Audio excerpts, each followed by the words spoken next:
आपका 111213 ये हो गया 212223 ये हो गया A31 A32 A33। अब कौन से रो या कॉलम को लेके एक्सपांड कर रहे हो यहां पर? सबसे पहले मैंने कौन सा बोला? C2 बोला। ठीक है, तो C2 को लेके जब एक्सपांड करोगे कॉलम 2 को लेके, तो सबसे पहले तुम्हारा कॉलम 2 का फर्स्ट एलिमेंट जो है वो लिखोगे, ये कॉलम 2 है। ठीक है, तो कॉलम 2 का फर्स्ट एलिमेंट क्या है? A12। तो यहां पर क्या आएगा? -1 की पावर 1 + 2, और फिर क्या लिखोगे? A12 लिखोगे। ऐसा किया। फिर डिटर्मिनेंट यहाँ क्या आने वाला है? तो जो एलिमेंट है उसके रो और कॉलम को हाइड कर दो। ठीक है, तो जो बच गया वो डिटर्मिनेंट में आएगा। मतलब क्या आएगा? A21 A23 A31 A33। तो ये हो जाएगा A21 A23, ये हो जाएगा A31 A33। समझ में आई ये चीज? फिर उसके बाद क्या लिखेंगे? प्लस। फिर नेक्स्ट एलिमेंट क्या है कॉलम 2 का? A22। तो यहां पर क्या जाएगा? -1 की पावर 2 + 2, और ये हो जाएगा A22। और उसके बाद यहाँ डिटर्मिनेंट में क्या आएंगे एलिमेंट्स? तो अब ये A22 के रो और कॉलम को हाइड कर दो, तो क्या बच गया? A11 A13 A31 A33। तो यहां पर आ जाएगा A11 A13, ये हो जाएगा A31 और ये हो जाएगा A33। क्लियर हुआ ये चीज? सही है ना? फिर उसके बाद क्या जाएगा? प्लस -1 की पावर, नेक्स्ट एलिमेंट कौन सा है? 32। तो यहां पर क्या जाएगा? 3 + 2, और यहां आ जाएगा A32। और डिटर्मिनेंट में क्या आएगा बताओ? ये वाले एलिमेंट का रो कॉलम हाइड कर दो। 11 13 21 23, 11 13 21 23। कितने लोगों का ये सही बना है? सही है, बस और कुछ नहीं, बाकी सॉल्व करना पड़ेगा उसको। फिर मैंने कौन सा बोला था इसके बाद? कौन सा करने? रो 3। तो रो 3 के लिए अगर करना है तो सबसे पहले क्या आ जाएगा? -1 की पावर 3 + 1। फिर क्या आ जाएगा? A31। फिर डिटर्मिनेंट के अंदर क्या लिखा बताओ? 1 2 1 3 2 2 2 3, यही किया।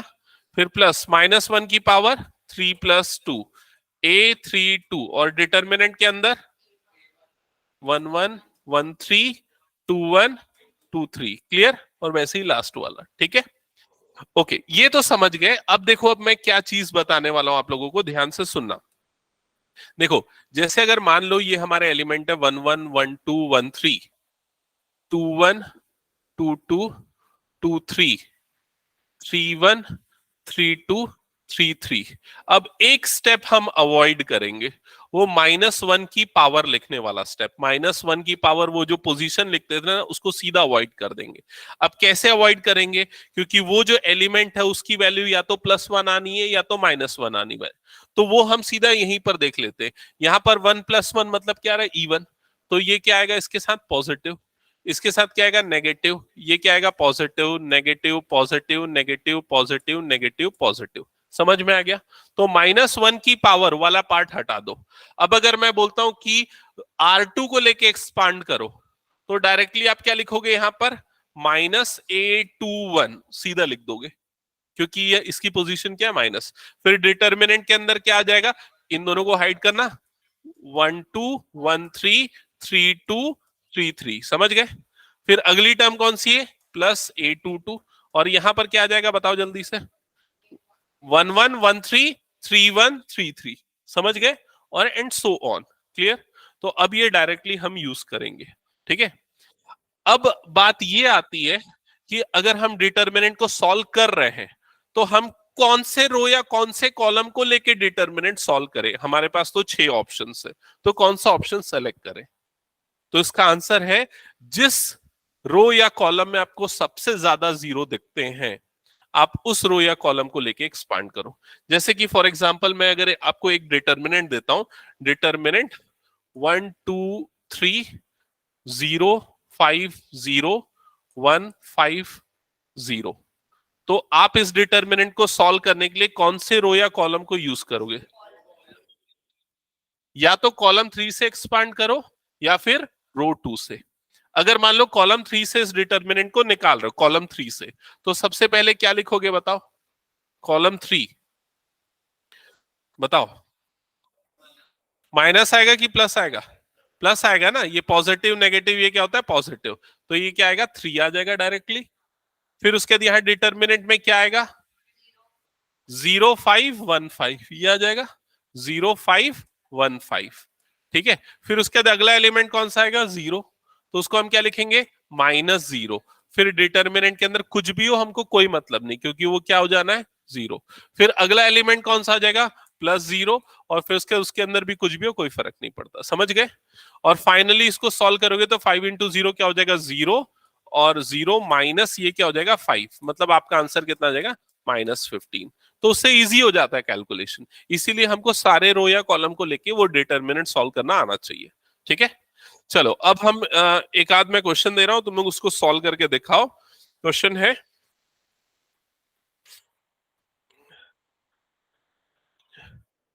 क्वेश्चन है इवैल्यूएट इवैल्यूएट डिटर्मिनेंट ऑफ ए, और यहां पर मैं डिटर्मिनेंट ऑफ ए की वैल्यू दे रहा हूं, मैट्रिक्स है ए और उसके एलिमेंट्स है 3 -1 -2 0 0 -1 and this is 3 -5 and 0।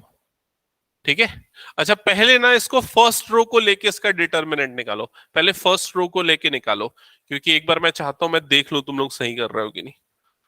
First row को लेके इसका डिटर्मिनेंट निकालो, और जिसको जहां प्रॉब्लम आ रही पूछ लो।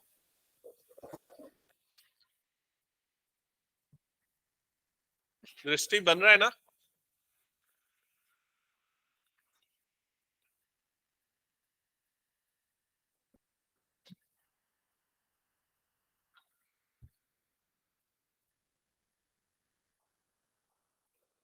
दृष्टि क्वेश्चन सॉल्व कर रहे हो कि नहीं ये वाला? Yes sir. ओके, हाँ बताओ।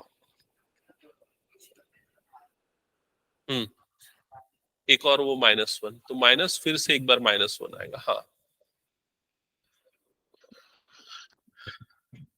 तो एक बार चेक करना, R1 को लेके अगर सॉल्व कर रहे होगे तो सबसे पहले आपने लिखा होगा यहाँ पर 3, ये लिखा होगा।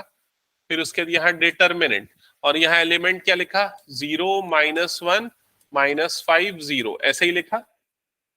फिर उसके बाद अगला जो टर्म आने वाला है वो क्या है -1, लेकिन इसकी पोजीशन भी माइनस वाली है, तो एक बार माइनस आएगा और उसके बाद फिर से क्या आ जाएगा -1, समझ गए ना? हाँ, -12 आ रहा है, एक मिनट चेक कर लेते हैं। 3 और ये हो जाएगा 0। फिर अगला टर्म है -2, और यहाँ डिटर्मिनेंट में क्या आ जाएगा 0 0 3 -5। ठीक है, अब इसके बाद सॉल्व करेंगे तो 3 अंडर ब्रैकेट ये क्या हो जाएगा 0, ये कितना बनेगा बताओ तो इसका क्या लिखा बताओ जल्दी। +5 -5, क्यों -5 आएगा समझ में, 0, फिर माइनस आता है और इन दोनों का मल्टीप्लीकेशन, तो इन दोनों का मल्टीप्लीकेशन पॉजिटिव हो जाएगा इसलिए। फिर उसके बाद माइनस माइनस ये क्या बन जाएगा +1, यहां पर क्या जाएगा 0, फिर माइनस और इन दोनों का मल्टीप्लीकेशन -3, मतलब ये क्या हो जाएगा +3, फिर -2, इधर पे ये क्या हो जाएगा 0 -0, तो वो तो 0 ही हो जाना है। तो ये कितना आ जाएगा -15, और इधर पे क्या आ जाएगा +3, और लास्ट वाला टर्म क्या है 0, तो आंसर कितना आ जाएगा -12। समझ गए? ओके, अब इसी डिटर्मिनेंट को सॉल्व करो R2 को लेके, अभी हमने R1 को लेके किया, अब R2 को लेके सॉल्व करो, इस डिटर्मिनेंट का कैलकुलेशन करो। तो determinant of A is equals to,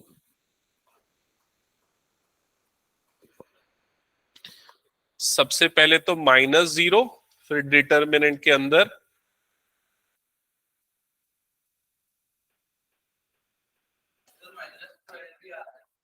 हाँ,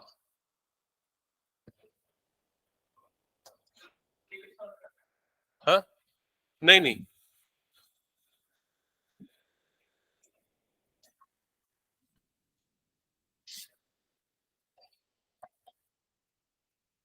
देख लो एक बार ऐसे ही लिखा, फिर उसके बाद पहला 0, ये वाला भी 0, और ये वाला फर्दर सॉल्व करोगे तो आपको फाइनल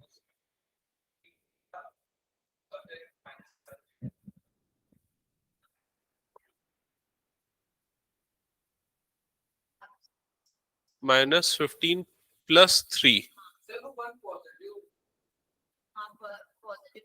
ये तो -1 है ना, अच्छा उसकी पोजीशन के कारण माइनस ऑफ माइनस, हाँ ये पॉजिटिव हो जाएगा ना, बाहर में एक और माइनस लगेगा उसकी पोजीशन के कारण। हाँ समझ गए ना सभी?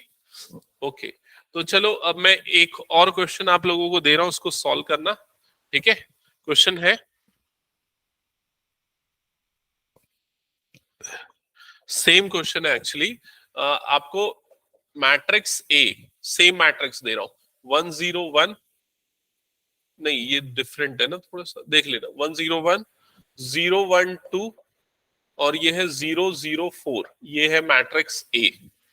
आपको बोल रहा है शो दैट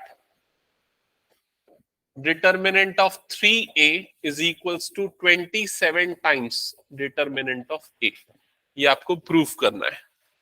ठीक है, तो इसको प्रूफ करने के लिए आप क्या करोगे, आप पहले तो 3a ये निकालोगे, LHS पहले निकालना है हमको, पहले हम निकालेंगे 3a।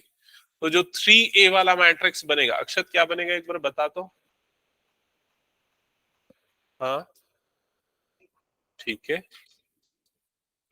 Correct, 0012 correct. अब इसका डिटर्मिनेंट निकाल लेंगे, तो डिटर्मिनेंट ऑफ 3a हो जाएगा डिटर्मिनेंट 303 036 0012। कौन से रो या कॉलम को लेके सॉल्व करना चाहोगे? ठीक है, वैसे कौन से कॉलम या रो को लेके सॉल्व, लास्ट वाला रो। ठीक है, रो 3 को लेके भी सॉल्व कर सकते हो, कॉलम 1 को भी लेके सॉल्व कर सकते हो, जो चाहो। मैं कॉलम 1 को लेके कर देता हूं। ठीक है, कुछ डाउट आ रहा है आदित्य? क्या? नहीं भाई सुने थे, तेरे को ए दिया हुआ है और तेरे को प्रूफ करना है कि ये दोनों बराबर होंगे। तो पहले मैंने क्या किया, 3a निकाला, अब उसका डिटर्मिनेंट निकालूंगा, वो वैल्यू चेक करूंगा कितनी आ रही है। फिर मैं डिटर्मिनेंट ऑफ ए निकालूंगा, उसको 27 से मल्टीप्लाई करूंगा, फिर चेक करूंगा क्या आ रही है। अगर दोनों आपस में इक्वल आया तो प्रूफ हो गया, समझ गया? तो अभी, हाँ, तो अभी अगर मैं कॉलम 1 को लेके एक्सपांड करता हूं, तो सबसे पहला एलिमेंट है कॉलम 1 का 3, फिर डिटर्मिनेंट के अंदर क्या आ जाएगा यहाँ पर 36012, दूसरा एलिमेंट है उसमें -0, जो भी आएगा मैं नहीं लिख रहा हूँ, फिर तीसरा एलिमेंट है +0, जो भी आएगा मैं नहीं लिख रहा हूँ क्योंकि वो 0 ही हो जाना है। ठीक है, तो डिटर्मिनेंट ऑफ 3a, आदित्य लिखता बहुत कम है, 3 इधर पे इन दोनों का मल्टीप्लीकेशन 12 3 36 माइनस इन दोनों का मल्टीप्लीकेशन 0, तो फिर 36 माइनस 0 मतलब 36 इंटू 3 108, तो ये आ जाएगा 108। ठीक है, फिर उसके बाद नेक्स्ट पार्ट पे आते हैं।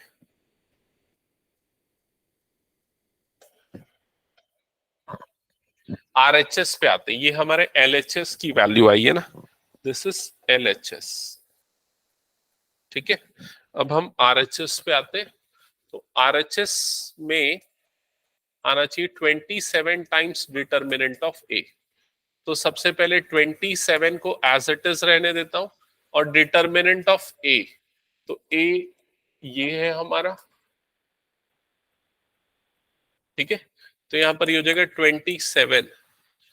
अब उसके बाद इस वाले डिटर्मिनेंट को सॉल्व करने के लिए भी हम कॉलम 1 का यूज कर लेते हैं, कॉलम 1 को यूज करके डिटर्मिनेंट निकालते हैं, ये आ जाएगा 1, और डिटर्मिनेंट के अंदर आएगा 1204, फिर -0, फिर जो भी आएगा, +0, फिर जो भी आएगा, उससे हमको कोई मतलब नहीं है। 27 अंडर ब्रैकेट, ये कितना हो जाएगा 4। ठीक है, तो 27 फोर्जा कितना होता है 108। क्लियर? तो प्रूफ हो गया, सबका हो गया ये? ओके ठीक है, अब इसके बाद नेक्स्ट क्वेश्चन मैं दे रहा हूं, ध्यान देना। इस टाइप के मैं कुछ क्वेश्चंस होमवर्क दे दूंगा आप लोगों को प्रैक्टिस करने के लिए। एक और क्वेश्चन दे रहा हूं, चलो इसको डिटर्मिनेंट निकालो, क्योंकि अभी थोड़े इजी इजी आ गए थे, ये थोड़ा सा लेंदी होगा, कैलकुलेशन में गलती करोगे, मैं गारंटीड बता रहा हूँ। 50% से ज्यादा बच्चे कैलकुलेशन में गलती करेंगे इस क्वेश्चन में। चेक करो आप कौन से 50% में हो।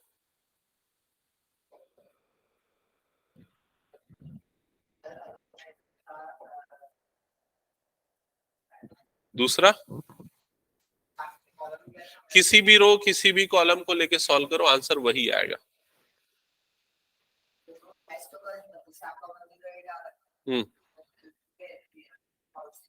हर का 108 आएगा। इसीलिए तो मैंने बोला डिटर्मिनेंट निकालने के टोटल 6 मेथड है, आंसर सेम ही आना है लेकिन सभी मेथड में। ठीक है, कुछ गलत आ रहा है तेरा तो पूछ। और जिनका हो गया वो ये क्वेश्चन 6 जो है ना, इसमें डिटर्मिनेंट ऑफ ए निकाल के बताओ। Determinant of A is equals to question mark.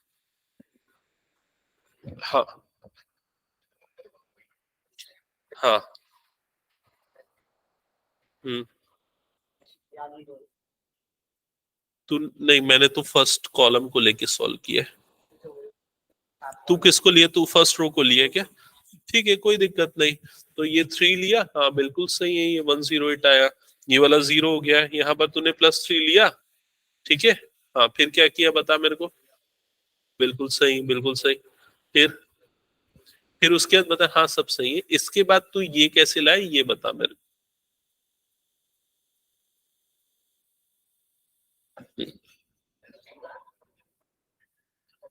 Answer, मैं आंसर बताऊंगा नहीं, यस या नो जो भी।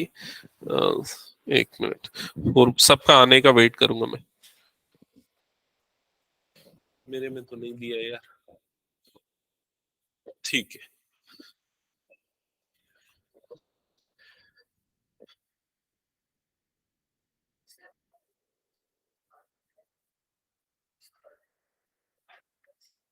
नहीं मैंने ऐसा कब बताया?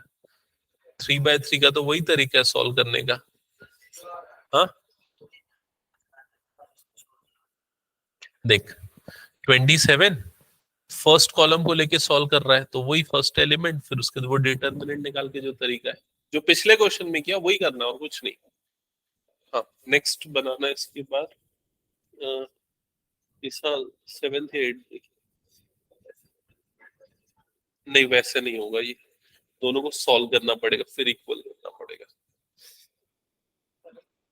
हाँ आ गया, ठीक है। ठीक है, क्या हुआ अक्षर? रिया आ गया क्या? ओके, कैलकुलेशन, उसको चेक करना, आंसर 0 आना चाहिए। ठीक है, तो इसको सॉल्व करना, ये डिटर्मिनेंट कितना आएगा, 0 आ रहा है ना? एक दो लोगों का नहीं आ रहा है तो एक बार चेक कर लेना। दृष्टि तुम्हारा बना, ये इसका सॉल्यूशन आया, आंसर आया? नेक्स्ट क्वेश्चन मैं दे रहा हूं, जिनका ये हो गया वो नेक्स्ट क्वेश्चन स्टार्ट करो, नहीं भी हुआ तो भी चलो इधर देख लो, मतलब प्रोसेस तो सीख गए हो ना, कैलकुलेशन एरर बस इंप्रूव करना है। तो नेक्स्ट क्वेश्चन मैं जो दे रहा हूं उसमें ये है, फाइंड एक्स। फाइंड एक्स, आपको एक्स निकालना है और आपको दिया हुआ है determinant 2 4 5 1 is equals to determinant 2x 4 6x। Okay, check करते हैं। तो देखो सर इसके यहाँ पहले वाले का आंसर क्या था? 0 है, उसके पहले वाले का आंसर आया क्या? Yes sir. ओके, हाँ। तो इस क्वेश्चन में ध्यान देना, जैसे डिटर्मिनेंट में हम एलिमेंट बाय एलिमेंट को इक्वल कर देते हैं, सॉरी मैट्राइसेस में करस्पॉन्डिंग एलिमेंट्स इक्वल हो जाते हैं, डिटर्मिनेंट में ऐसा नहीं होता है। समझ में आया ये चीज? तो 2 इज इक्वल टू 2x मत लिख देना। क्या करेंगे हम, दोनों तरफ के डिटर्मिनेंट को सॉल्व करेंगे। तो यहां जब सॉल्व करोगे तो क्या आ जाएगा, 2 - 20 यही आएगा। और जब यहां सॉल्व करोगे तो क्या आएगा, 2x² - 24। क्लियर हुआ ये चीज? ठीक है, अब ये हो जाएगा -18 इज इक्वल टू 2x² - 24। ये -24 इधर आएगा, तो -18 + 24 इज इक्वल टू 2x²। तो क्या बनेगा इन दोनों का सम, 6 इज इक्वल टू 2x²। तो x² इज इक्वल्स टू क्या आ जाएगा, 3, जिससे x की वैल्यू क्या बनेगी, ±√3। ये होगा आपका फाइनल। ओके, चलो चेक करते हैं। इसके बाद नेक्स्ट जल्दी से सॉल्व करके आंसर वेरीफाई करना। Determinant 2 3 4 5 is equals to x3 to x5। x की वैल्यू जल्दी से निकाल के आंसर वेरीफाई करो। ठीक है, नेक्स्ट क्वेश्चन। इसके बाद एक और क्वेश्चन दे रहा हूं सिमिलर टाइप का, इसका भी आंसर जल्दी से बताना। 18x।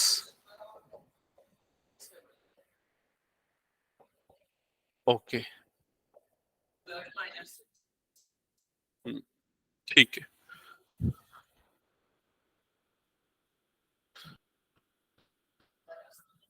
इसका इस वाले पार्ट का क्या है आंसर? इस वाले पार्ट का इसका 2 आ रहा है क्या? हाँ, तो इन दोनों को मल्टीप्लाई माइनस इन दोनों को, मतलब 10 minus 12 is equal to 5x minus 6x। So minus 2 is equals to minus x, you will get x is equals to 2। ठीक है, और इधर ये हो जाएगा x square minus 36 is equal to 36 minus 36। ठीक है, तो x square is equals to 36, तो x की वैल्यू आ जाएगी प्लस माइनस 6। ठीक है, समझ गए? कौन सा उसके पहले वाला, ये वाला या इसके भी पहले वाला? तो वो पिछला वाला, ये वाला 0, ये 3/3।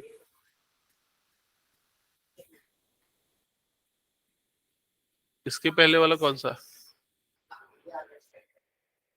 ये वाला साइड का। क्या गलती कर रहा है देख तो, कौन से रो या कॉलम को लिया है तूने?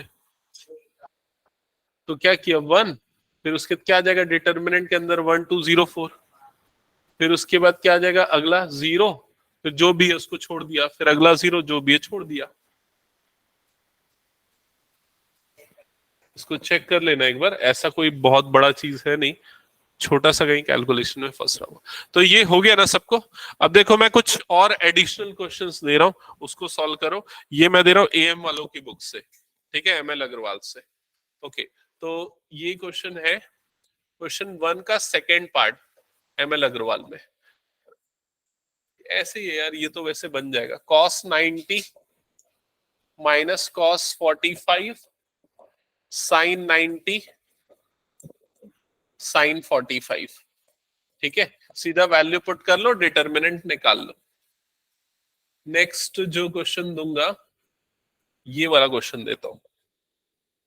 200 माइनस 25 30 71 64 माइनस 7। ठीक है, डिटर्मिनेंट क्वेश्चन मार्क। ठीक है, फिर उसके बाद नेक्स्ट क्वेश्चन दे रहा हूं। Find x if determinant 2x plus 5 3 9 और इधर पे 5x plus 2 is equals to 0। ठीक है, फिर उसके बाद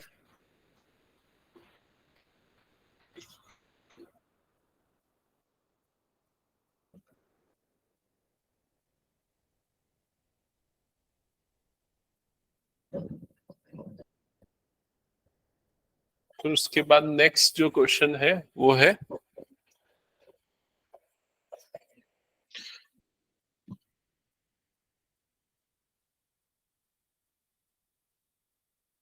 मैं उसको बताता हूँ, लिखवाना पड़ेगा।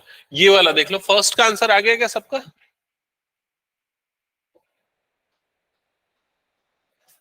क्या आएगा आंसर कि +1/2?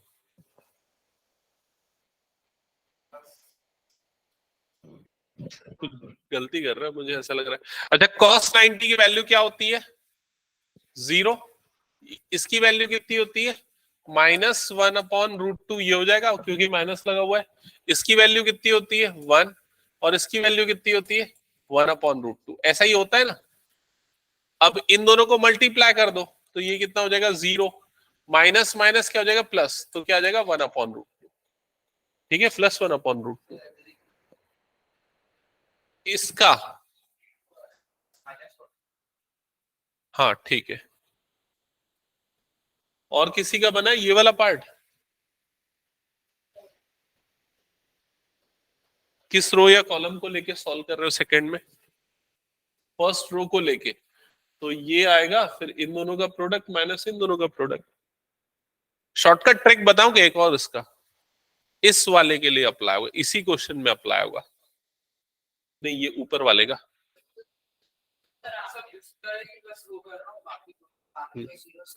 बाकी तो जीरो का, लेकिन उससे भी शॉर्टकट बता रहा हूं मैं, उससे भी आसान तरीका, मतलब देखते साथ बता दोगे, पेन छूने की भी जरूरत नहीं पड़ेगी, उतना शॉर्टकट।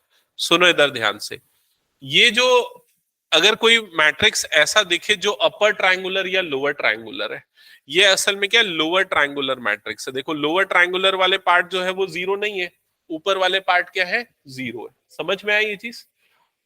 तो ऐसे मैट्रिक्स का डिटर्मिनेंट निकालने के लिए आप सिर्फ इन तीनों को मल्टीप्लाई कर दो, आपका आंसर मिल जाएगा। समझ में आया? सीधा इन तीनों को मल्टीप्लाई कर दो, 2 3 जा 6, 6 7 जा कितना हो जाएगा 42, और माइनस लगाओ, मतलब आंसर क्या आ जाएगा -42। क्लियर हुआ ये चीज? ठीक है, एक सेकंड रुक जा, एक और दे रहा हूं मैं, 5 0 0 0 -2 0 0 0 5। अगर इसका डिटर्मिनेंट निकालना है तो ये कौन से टाइप का मैट्रिक्स है जिसका डिटर्मिनेंट निकाल रहे हैं? क्या बोलते हैं इसको? Diagonal matrix. तो ये जो मेथड मैंने लोअर ट्रायंगुलर के लिए बताया, ये डायगोनल मैट्रिक्स में भी अप्लाई होगा। इसका भी अगर डिटर्मिनेंट निकालना है, सीधे इन तीनों को मल्टीप्लाई कर दो, तुमको डिटर्मिनेंट मिल जाएगा।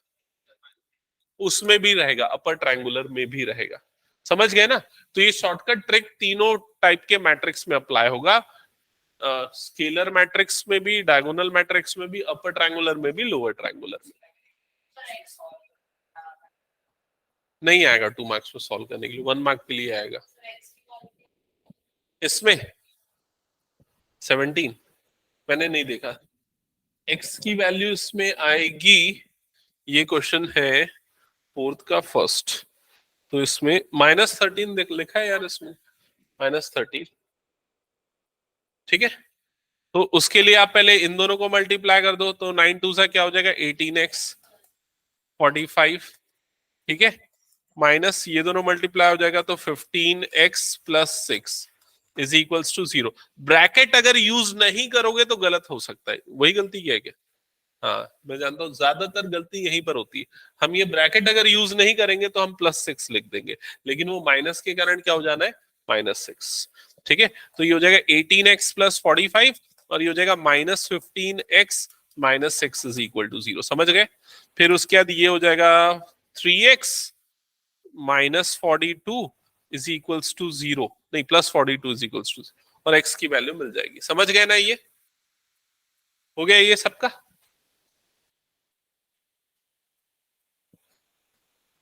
आदित्य बन रहा है ना? अच्छा, अब मैं नेक्स्ट क्वेश्चन दे रहा हूं, उसको सारे बच्चे साथ में बनाना। ठीक है, और ध्यान से सुनना, थोड़ा सा स्टेटमेंट घुमा फिरा के दिया है। ठीक है, नेक्स्ट क्वेश्चन है, मैं स्टेटमेंट पढ़ रहा हूं। क्वेश्चन है, there are 2 real values of x, या लिख लो, एक काम करो, there are 2 real values of x, there are 2 real values of x, ये दिया हुआ है। for which the value of determinant, for which the value of determinant del is equals to 1 - 2 5, second row है 2x एंड -1, थर्ड है 0 4 and 2x is 86, find x, समझ गए? अब पढ़ लो क्वेश्चन को, और पहले पूछ लो मुझसे इस क्वेश्चन में क्या चीज समझ में नहीं आई।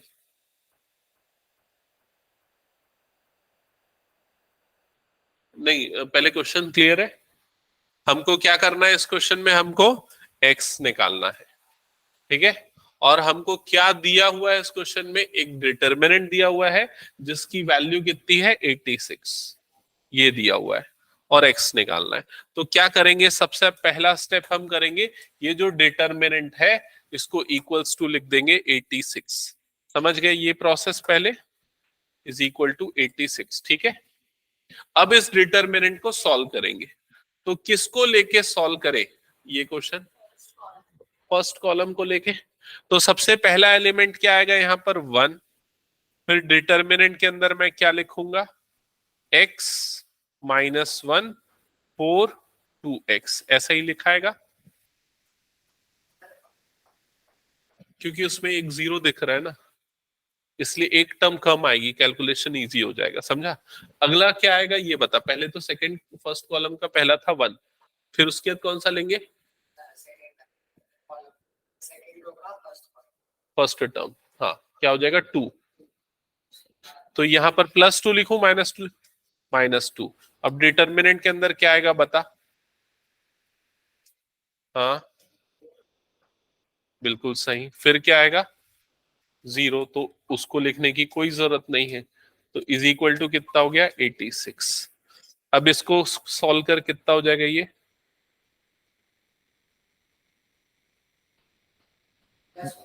+4। इसको ब्रैकेट में लिखो, इसको भी ब्रैकेट में लिखो, बोल जल्दी।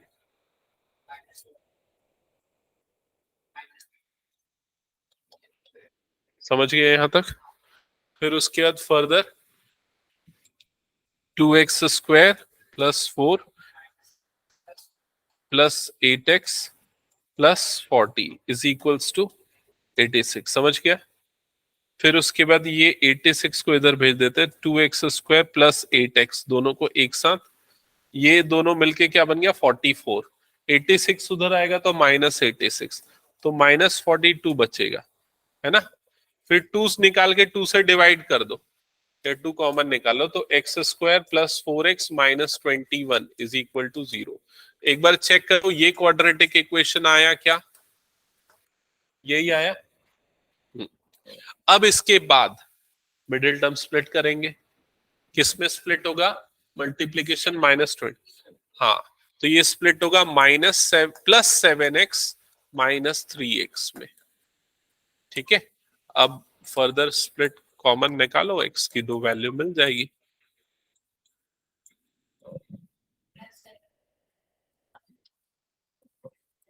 हाँ, -7 और 3, ये दोनों x की वैल्यू। समझ गए ना?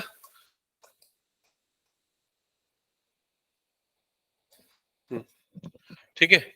तो आज की क्लास में हमने सिर्फ डिटर्मिनेंट सॉल्व कैसे करते हैं वो प्रोसेस देखा है। वन वन बाय वन में तो कुछ नहीं रहता, 2 by 2 और 3 by 3 देख लिया। अच्छा, मैं एक चीज पूछता हूँ, अगला जो स्क्वायर मैट्रिक्स होगा इससे हायर ऑर्डर वाला, उसका ऑर्डर क्या होगा? 4 by 4 का होगा। तो 4 by 4 वाला अगर डिटर्मिनेंट हमको निकालना है, मान लो ये हो गया ए, और यहां पर ये इसके एलिमेंट है 1 2 3 4, 0 5 6 7 0 0 8 9 0 0 0 7। बताओ इसका डिटर्मिनेंट क्या आएगा? हाँ, इसमें तो बड़ा आसान है, इन सबको मल्टीप्लाई कर दो, डिटर्मिनेंट निकल जाएगा, ठीक है। लेकिन अगर मान लो इससे नहीं निकालना, या अगर मान लो ये 0 नहीं होके कुछ और टर्म है, मान लो कोई भी ये वाली टर्म मान लो चेंज हो गई, ये वाला आ गया 1 2 5, ये आ गया, अब कैसे निकालोगे डिटर्मिनेंट? अब 3 by 3 देख लिया ना हमने, अब क्या आ गया? 4 by 4। तो 4 by 4 का डिटर्मिनेंट कैसे निकालेंगे? अगेन सेम प्रोसेस यूज होगा जो हमारे लिए पहले था, फंडामेंटल जो मैंने बताया, किसी भी रो या कॉलम को लेके निकाल सकते हैं। तो हमारे पास 4 रोज है, 4 कॉलम्स है, तो कौन से रो या कॉलम को प्रेफर करेंगे? फर्स्ट कॉलम को प्रेफर करेंगे। तो सबसे पहले फर्स्ट कॉलम का फर्स्ट एलिमेंट लेंगे, तो वो क्या आएगा? +1। फिर यहाँ डिटर्मिनेंट के अंदर क्या आएगा? ये 3 by 3 वाला ये आ जाएगा, मतलब क्या आ जाएगा? 5 6 7 0 8 9 2 5 7, फिर ये नहीं आएगा, फिर ये नहीं आएगा, फिर ये आएगा। तो ये प्लस साइन के साथ आएगा कि माइनस? माइनस, क्योंकि देखो यहाँ पर positive negative positive negative positive negative positive ऐसा, चलो या इधर से देख लो, पॉजिटिव नेगेटिव पॉजिटिव नेगेटिव, तो ये क्या आ जाएगा -1। और यहाँ डिटर्मिनेंट में क्या आ जाएगा फिर? 2 3 4 5 6 7 0 8 9। समझ गए? ये दोनों डिटर्मिनेंट को निकालो, फिर आपस में क्या कर दो, सब्सट्रैक्ट कर दो। तो वो इस 4/4 वाले डिटर्मिनेंट का क्या, हाँ इसके भी 2/2 वाले बनेंगे, सॉल्व होगा। समझ गए ना? हालांकि 4/4 नहीं आता है तुम लोगों के में, लेकिन एक एग्जाम्पल अगर सपोज आ गया तो कैसे करना है वो प्रोसेस मैंने बता दिया है। ठीक है? और अगर आ भी जाएगा तो ऐसा कुछ आ सकता है, ये वाला 0 दे दे, ये वाला 5 दे दे, मान लो ऐसा दे दे, तो अल्टीमेटली वो 3/3 ही बन जाएगा, क्योंकि एक ही एलिमेंट आ जाएगा उसमें। समझ गए ना प्रोसेस पूरा? ठीक है, तो आज की क्लास यही एंड करते। नेक्स्ट क्लास में हम थोड़ा और क्रूशियल टॉपिक देखेंगे, माइनर्स एंड कोफैक्टर्स, जिससे आपको क्लियर होगा कि डिटर्मिनेंट का ये जो फॉर्मूला बना है वो कैसे बना है। ठीक है, सो एंड करता हूं आज की क्लास। Thank you.